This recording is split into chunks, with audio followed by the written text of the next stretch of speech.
Welcome to the Tomorrow's World live webcast. We're very happy that you could join us today. It's going to be a good show. I've got my friends Dr. Scott Winnail and Mr. Wallace Smith. Today's topic will be of interest to, I believe, many of you, whether you are young or old. I'll reveal the topic in just a second. Dr. Scott Winnail does have his PhD, and he is a minister, and he does a lot here for the church and around the office, but one of his functions is that he teaches at the college level with our online university. We also have some local students. And Mr. Wallace Smith, who you probably know from the telecast and writing and so forth, he actually has a degree, a teaching degree, and he taught at the high school level, taught math. And so, as you may be gathering, today we're going to talk a little bit about education. And education is something that's very important to society, whether you're young or old, and I won't try to convince you of how important it is, but I think many of you will understand and appreciate how important it is. But education is important. It's godly. There are biblical principles. It's important to us individually as we want to go out in life and make our way throughout life. So before we jump into the questions, a couple quick comments, sort of show prep or show housekeeping. Please share the link. Please share the link. And secondly, I want to thank everybody for last week's show. We hit all kinds of records, still very small, but we had a record number of live viewers and a record number of people who watched it afterward. So let's begin, and I think we'll probably begin. Point this question at Dr. Scott, and then Mr. Smith can also jump in as well. But the first question, is the big business of college tuition making free college impossible? And maybe an article to introduce the question is, and this is from a magazine I don't read all the time, Slate magazine, how is New York's free college program actually going to work? How is New York's free college program actually going to work? Some of you have maybe heard that in New York they want to offer free college to a lot of New York students. I think they're offering it to 22,000 students this year. Of course, there's more than 1 million who could apply, and then they're talking about funding and so forth. So let's begin. Dr. Scott, Mr. Smith, is the big business of college tuition making free, or I'll even add affordable college, impossible? And what would the impacts be of that? It's an interesting question. Before I get to that, though, I just want to point out that Mr. Ciesielka himself actually is college educated as well. He holds a master's degree in theology, and he's actually one of our faculty members with Living University as well. So good bit of education in his background. Although I think you're going to see as we talk today that although I think we're all advocates of education, there's a balance, and we can't just go hog wild, if you will, into one area or one direction. In terms of is college tuition making free college impossible? It's a model that we have not used for a long time in the United States, where other nations have used it more fully. We have states that have used a free college tuition model, but they've based it on the back of lottery funds for the last 10, 15, 20 years. And those states are doing okay with those funds. You sort of have to maintain certain level grade point average in order to qualify. But the whole free college tuition thing is interesting because college prices are inflating for a number of reasons. And the question is, are states going to be able to keep up with this inflation in education? I'm not sure they will. There's a lot of experimentation going on like this New York model, but we just don't know yet. I think when it comes to free education, I'm not an expert in terms of the economics of tuition and all the rest. I do know there's certain economic models that apply to everything in terms of supply and demand. And, the more it seems to me, at least, when I look at the cost of colleges today and what I spent, I'm grateful that I had scholarships, but today that would have been all the more necessity. It's amazing how expensive it really can be, and some people are going into debt for virtually the rest of their lives. But on the other hand, I don't want to make a lot of people angry at me. I appreciate the fact that I have children going to college. I want to say send money, but I'm not really going to say that. Anyway, I've got children who are starting to go to college now. And I appreciate financial aid. I appreciate the support they get, because we do want children who can support a family. We do want children who can I have all boys, and we want them to be able to do that. But there's a part of me that says the drive towards free education sounds noble, but it seems in my experience we don't appreciate those things for which we don't pay a price of some sort. It doesn't have to be monetary necessarily, but having been in the high school situation where I was teaching high school with my math degree and had a lot of students, and some loved being there, but man, a lot of them didn't. And I felt part of it, not the entirety, was that they were there because they had to be there. And that's the only reason. They didn't really appreciate the value of it and sacrificed nothing at all. And this is an odd example to bring up, and you guys feel free to agree with me or throw one of your attractive coffee mugs at me. But I'm reminded when David was going to sacrifice to God in the Bible, after God stopped a plague and all the rest, and it was at this particular fellow's property, and the fellow had oxen and such, said, hey, use some of my animals for the sacrifice. And David refused, and he said, I will not sacrifice to God that which costs me nothing. And I understand that's for God, but he recognized that sacrifice means something. And I feel the same thing. I know college meant a lot to me because I know how much money it took and how much it really meant. And I just feel like I don't see a culture that values real education enough, such that if it's going to be free for everyone, I just wonder, how do people react to something like that? Well, and we're going to get further into this topic, obviously, so I don't want to get too far ahead of ourselves yet, but I would also add to what you said, for what purpose is the education? Right. Are we getting educated just only for the sake of vanity, or what's the goal? Is the goal to support a family, give back to society? What is the goal? Now, there's different forms of education as well, or different pursuits. There can be different academic pursuits. There's also the pursuit of becoming more educated about God's plan. But what is the goal? And I'm reminded of 2 Timothy, where it talks about just basically pursuing learning and never being able to come to a knowledge of the truth. Right. Always seeking to learn, but never really coming to a knowledge of the truth. And that might be one of the big problems with today's school system, especially the secular school systems. Right.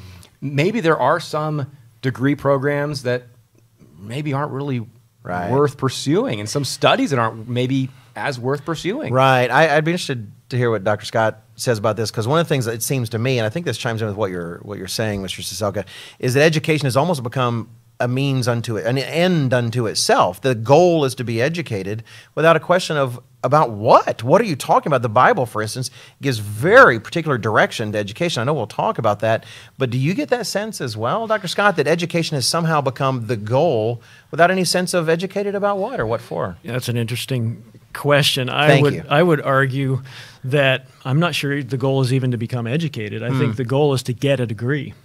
Right. Not to seek to be educated and to seek truth through the process of earning that degree. So, yeah, I think there's a misstep there. I think there's a misnomer with a lot of people thinking, oh, I just need to get a degree. Right. I don't really care what it's in. I don't really have any ambitions one way or another, but I'm going to seek education because everybody's told me that it's worth it, and I'm going to be paid better, which actually the statistics do point out that if you don't know where you're headed, for example, if you don't know you want to get a certification in a certain area, you're probably going to make some more money than if you didn't have any education. But education in and of itself is not necessarily the answer. And then you get frustrated. Okay, I've got my degree. In the world today, we're seeing there's a lot of unemployed people with degrees. They don't have the skills, they don't have the motivation, they don't have the character that employers are also looking for along with that degree. You're probably helping us segue into the next question. I think what the audience will see is that we're pretty pro-education, but there's different kinds of education. There's different pursuits, and it maybe isn't necessarily the degree that should be the overriding goal. Degrees can be very important. So we're going to kind of segue into that. In order to segue, let me reference this article about New York again. They're covering up to $5,500 worth of tuition, but for 4-year in-state undergraduate tuition, at one of the university systems, it's about $6,470 per year. So basically, the point is that the family would still have to come up with, or the student, with more money.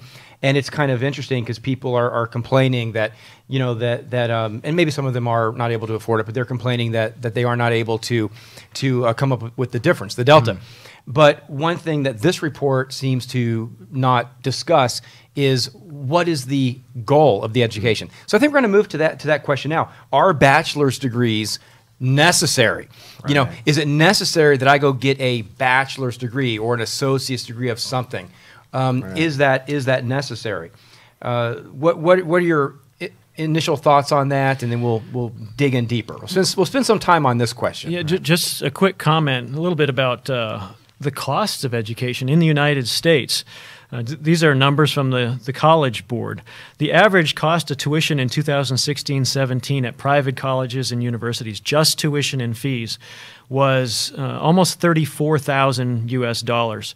At state institutions, it was about $10,000 US, and at state institutions for out-of-state students, it was about $25,000.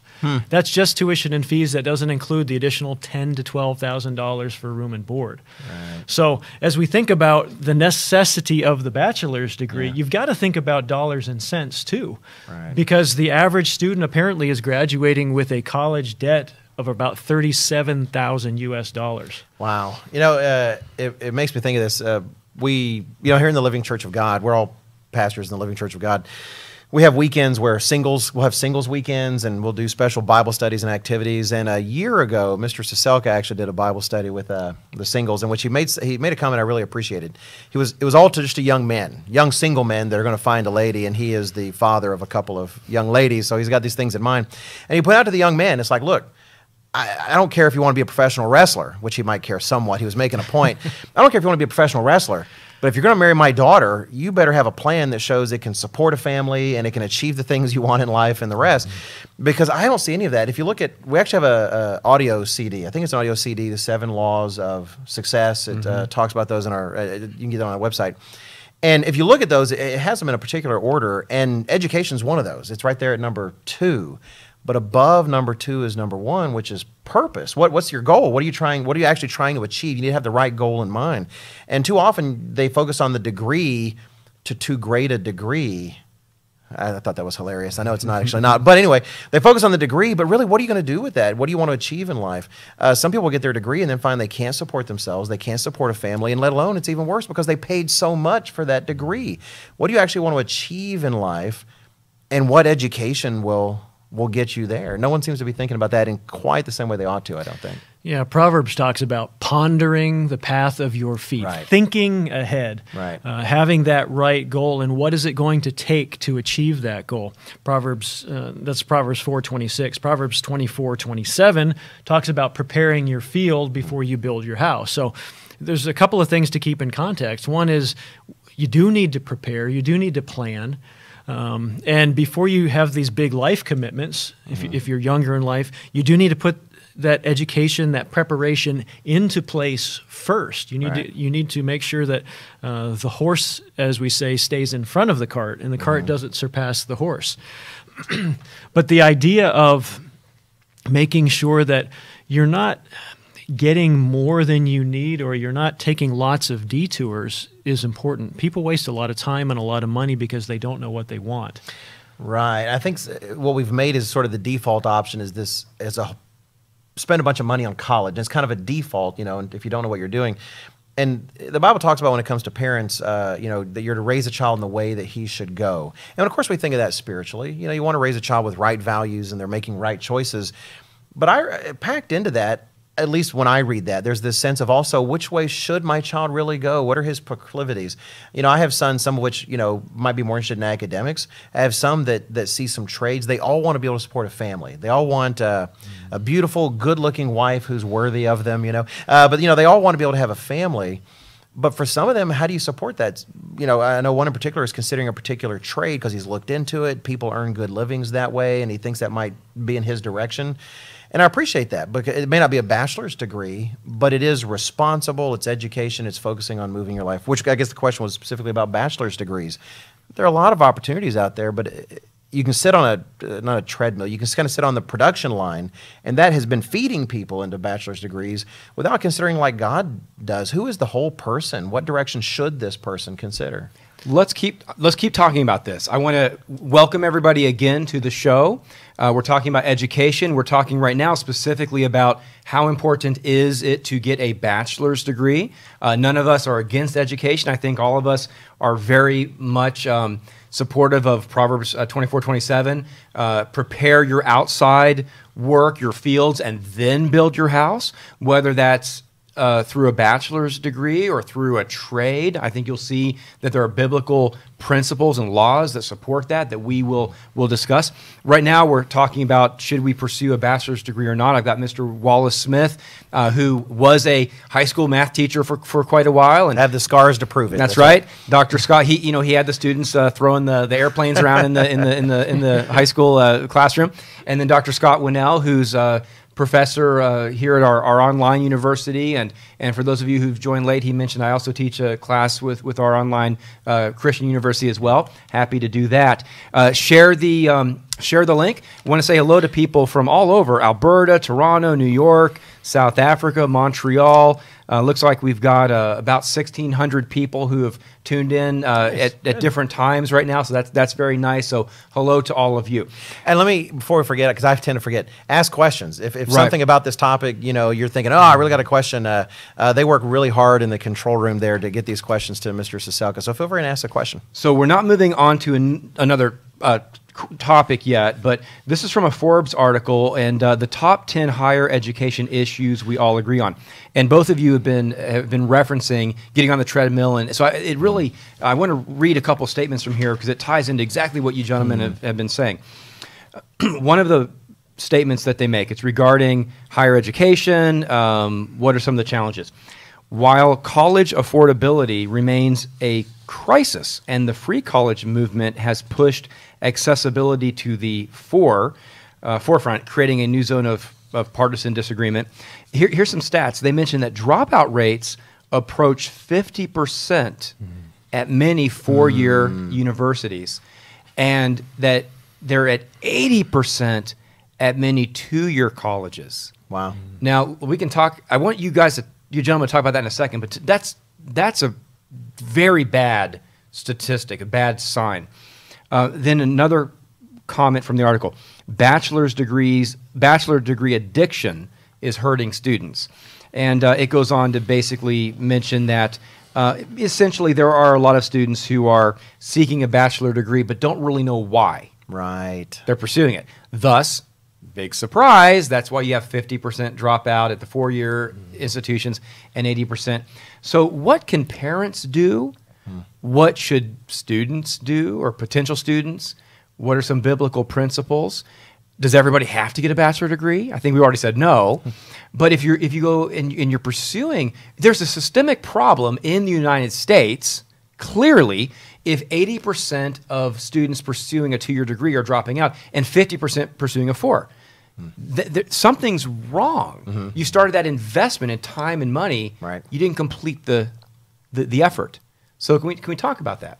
Yeah, I'd just like to mention, related to the two-year dropout rate being 80%, I have a colleague that worked as an administrator in a two-year university for a number of years, and it really, some of this comes back to the whole funding system in higher education that is really problematic. It's very easy to get loans and government funding, especially at the junior college level, the community college level in this country. And people will do that, take their classes, enroll in their classes, stay till the dropout date, and then drop out, but still be able to retain those additional funds beyond the tuition. Right. And so there are people that make a game out of this. Huh. And it's interesting that my colleague just has mentioned that you can count on a significant number of students. Once that dropout date hits, they're gone. And they won't be back till the next semester. Wow. They'll get their funding again, that free money from the federal government. The dropout date hits, and they walk again. Huh. So there's an issue there with money as well. That's interesting. Mr. I've Smith, never heard that. You were making a comment, I think, earlier, maybe it was during the show prep, about if it's free, do people value it? I think, and we have a comment from somebody that I know from Texas. Howdy, Texas. Hello, Texas. Good to have you here. So they basically asked, whatever happened to the concept of working while going to college rather than going into massive debt? Right. We can't solve or present a proposal to solve the whole educational system in this little show. But maybe do you want to add to that? I mean, whatever happened to that concept? Like, hey, work your way through college and put some skin in the game. Yes, I do think that's an issue. That if something's free, we really don't always value it, and it's difficult. Teaching high school, like I did and this is in the '90s, so I maybe things have gotten completely better. I have absolutely no idea. I suspect it's not the case, but regardless, teaching high school in the '90s. And I'm not trying to fault the teachers I worked with. I hope that's understand. Maybe there's some random teacher out there who says, "Oh, look, it's Wally on Facebook." Like, what is he saying? I loved everyone I worked with, the principals, the faculty. But the default thought was get a bachelor's degree. You've got to do that. Why? Well, because that's the key to success. Not really investing in terms of knowing who these kids are or what they should be doing. And really what I didn't see was any kind of stress in terms of vocational work. There's an old Jewish proverb that's been passed down to me. I don't even know if it's actually Jewish. It was described that way, which is, if you don't teach your son a trade, you're teaching him to steal. This concept that the things that are worth having are worth working for, and make sure you equip children to actually work. But what I saw was this culture, and part of it I think was prestige for the school. The Bible talks about pride as a difficulty for all of us. And when you're trying to uphold the honor of your institution, then pride can get in the way to a certain extent.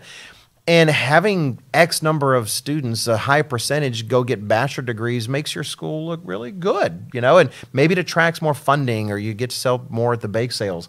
But at the same time, is it really what's best for the kids? And that's what I don't see. In the Psalms, we're told, if the foundations are destroyed, what can the righteous do? And I see a lot of good people in education, in higher levels and lower levels, working so hard to try to help students. And it's something foundational. It's things at the very rock bottom that if you don't get those things fixed, you're not going to get the rest fixed. I think we could go further in. There are other issues related to funding behind this dropout rate. But I want to pick up on something Mr. Smith was talking about, and that actually has to do with hard work. How many young people today really are committed to working hard? That principle you were talking about a little while ago, the 7 laws of success. One of those laws is drive. And another one is perseverance, sticking in when time gets tough. Proverbs 6:6 says, "Go to the ant, you sluggard. Consider her ways and be wise." And the idea behind it is we've got to work hard when it's time to work hard. Right. Even Christ made that comment. I've got to do the work while it is yet day. And in order to be successful in any kind of educational endeavor, you've got to be planning for hard work. You've got to expect it's going to take hard work. You've got to expect it's going to take time. And you've got to really, you proverbially, put your nose to the grindstone and push and work hard. Right. I don't think the key is to raise tuition prices any further or anything like that. But Jesus Christ did say, "Where your treasure is, there your heart is also." And when I saw people in colleges and had friends, and they were the ones that were working hard to pay that tuition. They weren't blessed like me to have the scholarships, but they didn't want loans, and so they were going to college every day, studying, but then working at night, bleary-eyed. But that meant something to them, because if they didn't succeed, that was wasted money. It was down the drain, and they took that so much more seriously. Whereas my wife made the observation, seeing some other colleges and places where she lived, when it was kind of I hate to say just upper class, but people, you could tell these kids, their mom and dad bought their BMW, probably paid for the entire college education. She said the attitudes were completely different, just slackers, had a hard time hiring to get good workers. So no, sacrifice makes a difference. Jesus Christ said, if we have to be invested in it in some way for it actually to matter to us in some way. And I don't know if these free programs are very noble. I mean, it's a good idea, but I suspect it's going to come back and bite us in some other way. For me, just as a public university faculty member, which I was for a number of years, I saw the same thing in my classrooms, where the kids that were there, and it was usually freshmen, they would work their way out after the first year, but the ones whose mom and dad were paying for it all, they had fun, they played, they didn't focus. The ones who had to push and earn it for themselves had a different kind of focus in their life. So I think you're absolutely right. And that's a godly principle too. Yeah. Now, we've had a couple people ask on Facebook, they said, this is great, but what about what they're teaching in the higher education systems, where they're denying God, they're teaching against God, they're teaching. Have they read our questions ahead of time? Did they know exactly? Did they know where we're going to? Right. Great question. I saw that question come in on Facebook, and I couldn't help to think of Romans chapter 1. I'm sure all of us probably thought of that. But let me just read a couple of verses from Romans chapter 1, and that might be a good introduction to kind of, what are the future generations learning on college campuses, right, and how can we as Christians and Christian moms and dads help our kids and so forth. Paul was extremely educated, and he wrote the following in Romans chapter 1. I'll begin in verse 18, 19. He said, "The wrath of God is revealed from heaven against all ungodliness and unrighteousness of men who suppress the truth in unrighteousness." So he's bringing up this concept of suppressing the truth, right? There's truth that they're suppressing. Right. And that would indicate that they kind of know better, wouldn't it, right? If you're suppressing it. And then he says, because what may be known of God is manifest in them, for God has shown it to him. God. So, and then what is he referring to that he has shown to them that should make God evident? Well, verse 20, "For since the creation of the world, his invisible attributes," so his Godhead, the fact that he is, "are clearly seen." They're clearly seen, being understood by the things that are made. So the things that are made, we've been made, the earth has been made, they demonstrate his eternal power and Godhead, so they are without excuse. Verse 20. And we've all, used these analogies. If you are walking through the woods and you see a car, a broken down car in the woods, or a brand new car in the woods, does anybody in the right mind think, well, that just must have happened? The squirrels built it, or it just sort of happened. But yet in the higher education system, we've got people that are undermining, teachers that are undermining, belief in God. And yet highly educated people down through history, including the founding fathers, and including scientists, maybe not many, but a lot of scientists, mathematicians. You're a mathematician, and there are mathematic laws that sort of just demand that there was a lawgiver. There are scientists and educated people who believe in God. But the education system, the higher education system, is notorious for tearing it apart. So back to the question, the gentleman was asking a few people, what about that? How do we as parents help protect our kids and guide our kids, knowing that that's the reality out there? Right. Dr. Winnail can address this really well because it's part at the heart of Living University. And so I want to defer. I'll have a comment, but I know you're going to have something to say about this. You're probably chomping at the bit. Just a little bit.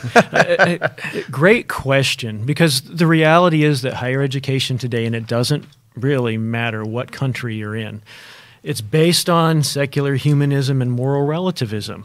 The moral foundation for higher education is not the Bible. It's human thought, it's human reason, it's the whole biblical concept of people do whatever's right in their own eyes. And we've got to keep that in mind. Now, there are certain benefits to higher education. You can get some learning and some training and degree preparation and career preparation that can be very valuable, but you've got to navigate a spiritual minefield to do so. As much as universities like to claim that they're unbiased and that they don't have any leanings in one way or another, they're very biased institutions. I've talked with other people who have taught in higher ed that are ministers as well. And I've seen it in my own experience where the educational system really is designed to deconstruct the value system of young people and rebuild that value system in the eyes of society as it stands today, which is a very dangerous place to be if you're young, naive, and don't have the spiritual discernment and skills yet to protect yourself. And that's where parents have got to come in helping protect their young people, being involved in their education. Otherwise, you get a lot of people who go into higher education and have a biblical morality, a biblical value system, and that's deconstructed by the time they're done. Right. I would actually feel terrible if, someone listened to us and said, wow, I need to get my kid to college, and they go to some college that ends up just, quote unquote, I'm not going to say exactly this, but, ripping their religion and their faith from them, and they turn out to some sort of, secular robot. But the fact is, exactly as Dr. Scott Winnail just talked about, so many campuses, it's really the goal. I was thinking about the history of education, because we were talking about that if you go back far enough, even if we wouldn't agree with all the doctrines these institutions held, because they wouldn't all be accurate, at least there was this idea that we're trying to rear moral, godly people. There was a sense of that. No longer. We went through passages of time in which it seemed as though relativism was the goal. You know, it's like, when all things are relative, you know, your truth isn't the same as my truth. But was all that really because they believe in relativism? What we're seeing now is a rather strong fundamentalism about certain values.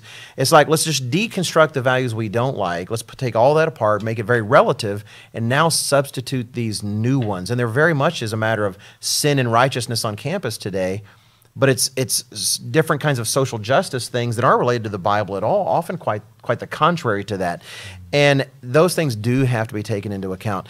We can't send our children to some sort of college or some sort of school and not ground them in a vital and important way about what is absolutely important. If you don't have things right with God, then the rest of the education isn't really going to make any sort of difference. It's a myth that you can educate the person and God not play any kind of real role in that we can just fill their heads with knowledge, and that's all that's sufficient. You know, those who ran the Nazi concentration camps were often highly intelligent people. It's got to be so much more than a matter of facts. In fact, we were talking about early education preparation and such.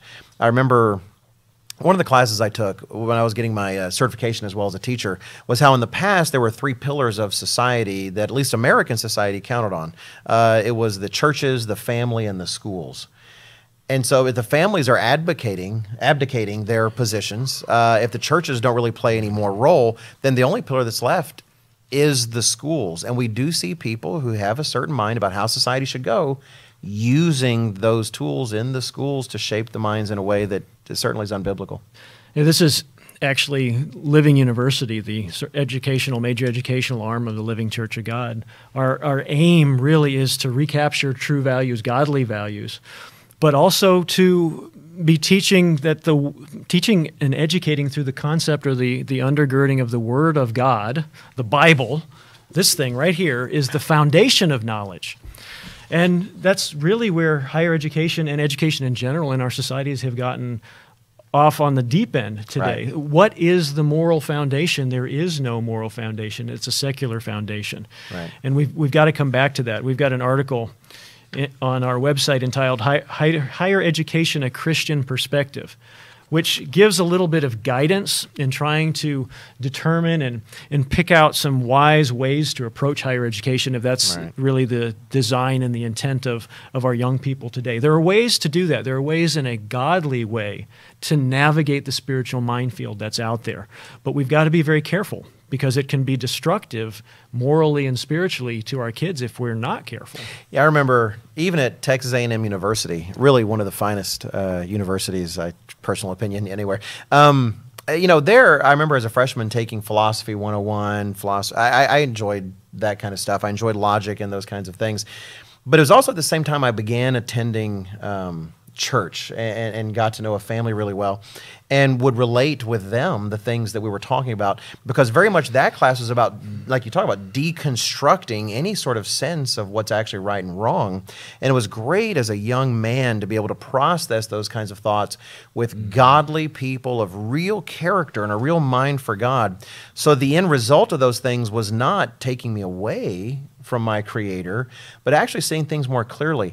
I remember one of my favorite questions one of my sons ever asked, to me, showed what I would hope would be the product of education, which is we're talking about fulfilled prophecy as evidence that God wrote the Bible and who He is, what He is. And he asked the question. He said, well, Dad, how do you know that prophecy was written? And he was little. We're talking about maybe 7 or 8.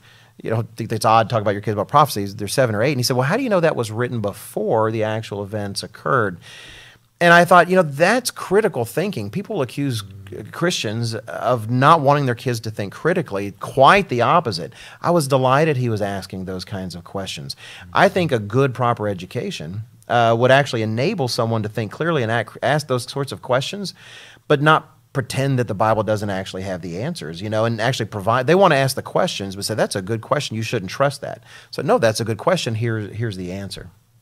A couple people have asked on Facebook, you know, how do we prepare our youngsters for for dealing with upper education, being confronted by those who maybe try to undermine their their belief in God. Also, people are asking on Facebook, what are are there tips for how we can prepare our children to basically desire to learn more about what God's purpose is for them. Let me reference an article here. This is U.S. News and World Report, and it's from just, I think, a few days ago. It's 2017, June. And there's an interesting comment that's only half right. And I think this maybe illustrates the danger in the thinking. The comment, I think the author meant it well, but I think it illustrates a flaw, a danger. They said, education is always a handshake between families and teachers, between students and schools. Compulsory attendance laws can make children show up, but it's hard to teach someone who doesn't want to learn. Well, I mean, that's true. If your kid shows up and the parents have been telling the kid, don't respect authority, you can goof off in school. I mean, the parent has to do their job to instill a sense of respect toward authority with their kids. So, we all agree. But then the statement continues. Now, part of the teacher's job, this is the U.S. News article, part of the teacher's job is finding the way to open a student's heart and mind. Okay, by the same token, though, the job of parents, and this is where I think it's dangerous. This following statement is dangerous. By the same token, though, the job of parents and guardians is to send to school children who are responsible, respectful, and ready to learn.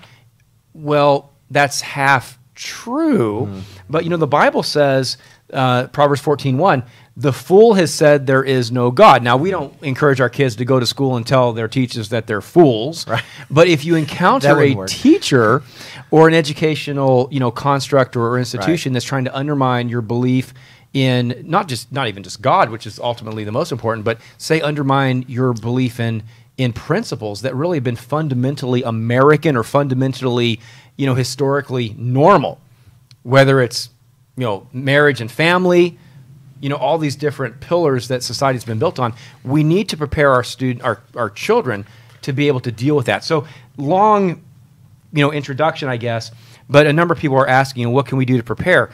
I will just make one statement, and I'll turn it over to you guys.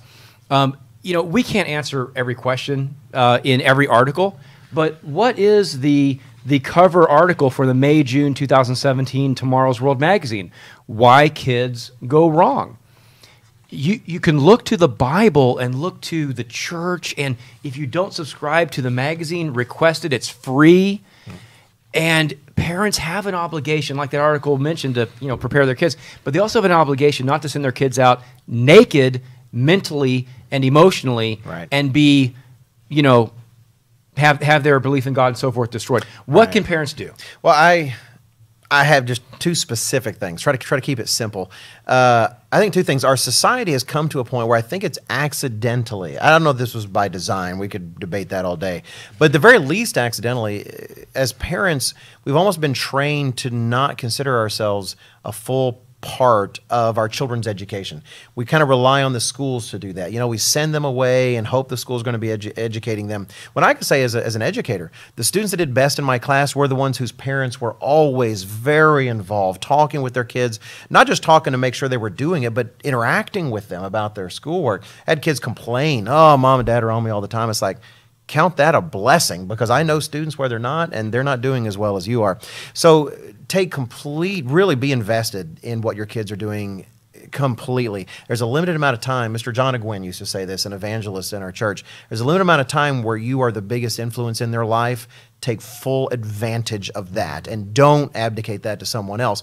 But all the more, Jesus Christ tells us in Matthew chapter 6 to seek first the kingdom of God and His righteousness, and then let the rest fall. That will not only help us filter our other pursuits, but ennoble those we choose and choose rightly. As parents, if we can instill that in our children, their number one priority above all things is to seek first the kingdom of God, then everything else, I think, falls in line. Those are the two things I think I would say. This topic is sort of near and dear to my heart. My doctoral dissertation work was on parent involvement in education. Mr. Smith made an interesting observation. I would reword one of the things you said. I think too many parents today entrust the education And I use that word very purposefully, entrust their education to the system.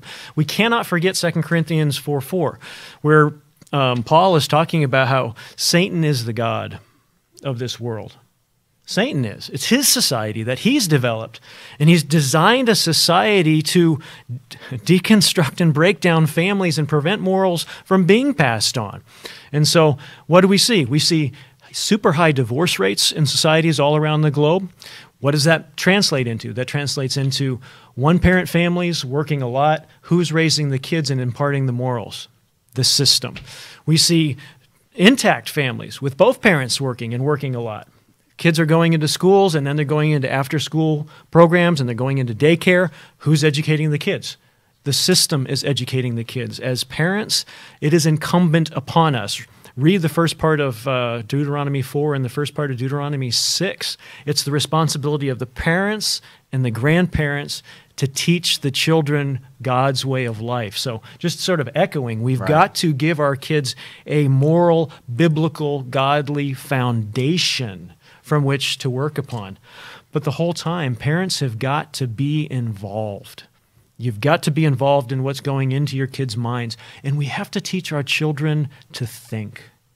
Not just to absorb information, because that's so much of what the system does. We have to teach them to think and to analyze, just like your son was doing at age 7. Right. You're teaching him to think. Don't just take the information, ask the questions. Right. We've got to teach them to we got to give them a moral foundation, and if they hear something that differs from that moral foundation, they need to be asking questions, okay, what's going on here? Right. And if they don't have the answers, they need to come to mom and dad and be Right. taught, come to me, come to the minister, ask us these questions. We've got to equip our kids with this armor, if you will, to defend themselves against society that's trying to change them into Right. something God doesn't want them to be.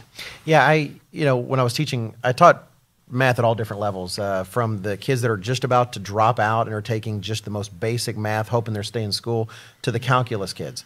I won't tell you which ones were more trouble. You might be surprised. But anyway, it was interesting.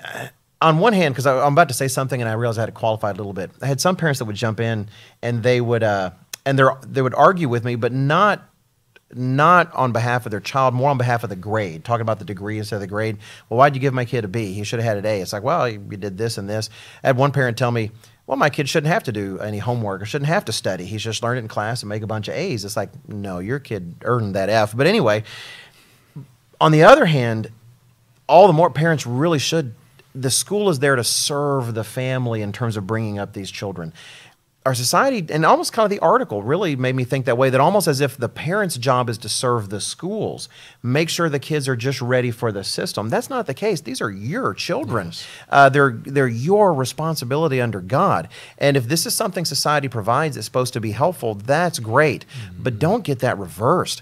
Don't think that your job is to feed a system. Rather, it's there, and hopefully it's helpful. Always keep that in mind, that our children are our responsibility before God, exactly like you're talking about, Dr. Scott. And we can't abdicate that in a culture that is designed to have us almost accidentally do so if we're not careful. We have the privilege of being able to homeschool our children, and they're both in high school. And last night I was sitting down with my daughter, listening to one of her lectures with her. And it's a subject area that I know there can be some questionable content in. And so we sit there with the tablet, and we each hit pause from time to time and say, okay, let's stop this, let's talk about this. Because I want to teach her not only what's right and what's wrong and what she's being exposed to, but how to question and how to discern good from evil. But we've got to be engaged. And if you haven't read our booklet on successful parenting God's way, I really encourage you to do that.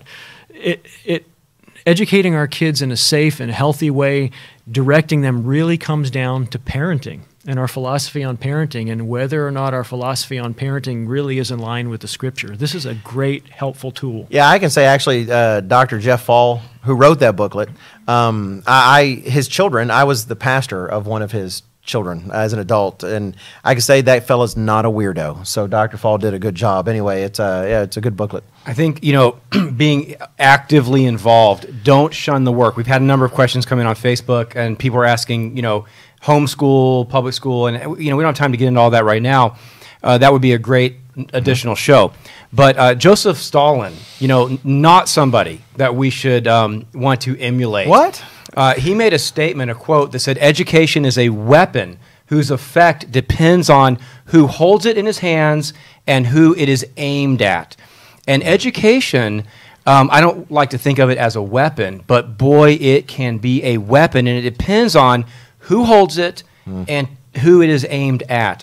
And I think as parents, if there's something I would want to reinforce, is if you are disengaged, then you are letting your kids just be out there in the middle of an ocean, which is Satan's world, and they don't have a life vest and they don't have a whole lot of help if you're disengaged. If you're engaged, then there's all kinds of little conversations we can have. Maybe in your school district, you have a good relationship with the faculty, and they're conservative and they're not pushing a propaganda down your kid's throat. Maybe in some other school district, they are not.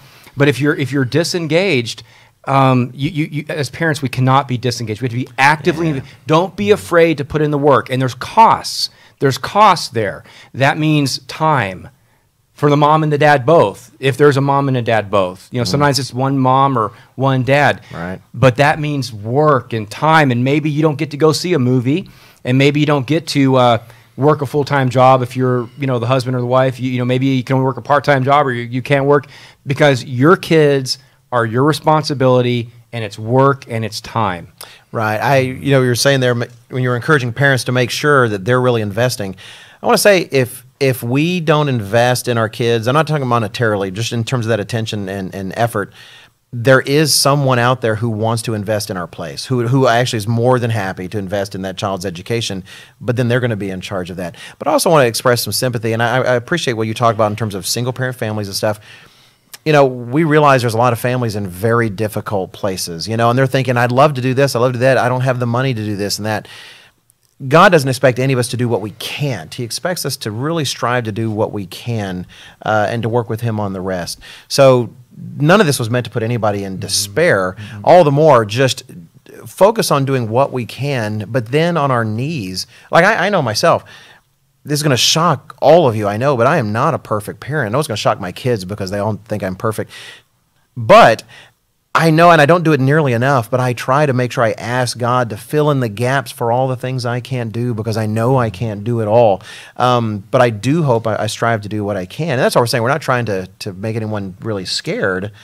Just trying to encourage them to know the role we play for these kids and to make sure they invest in it. Two things. I totally agree. And Mr. Ciesielka's comment about investing time, it doesn't matter whether you homeschool your kids or whether you have them in public schools. If you don't invest time in their education, you cannot trust your child's education to anyone, whether it's the public system or a private system or homeschools. Because if you do, you're entrusting someone else to raise your child. We also can't forget, though, John Dewey is known as the father of the American educational system as we know it. His whole design, a big thrust of his design with the educational system, was to create a system that would create the future society, using schools to really form the thinking patterns of the future. This is a guy who is an atheist, and our schools of education are based on his philosophies today, the schools that kick out the public school teachers, or not kick them out, but put them out into the system. So we've got to know this. You might be in a really good public educational system, so to speak, but beware of the underlying philosophies. Dewey's fingerprints are all over it, and the whole purpose of the system is to form the children into the future citizens that the system wants. And we've got to be very careful with that. Parents, we've got to put the time in, like Mr. Ciesielka said. We're going to sadly have to wrap. We are trying to extend the show a little bit, so we're around 45 minutes or whatever. It felt like, much less time. Hopefully it was helpful. And I really want to thank both of you gentlemen. We could go for a lot longer. I want to say hello to people from Haiti, Jamaica, all throughout Europe. So hello to all of our friends out there.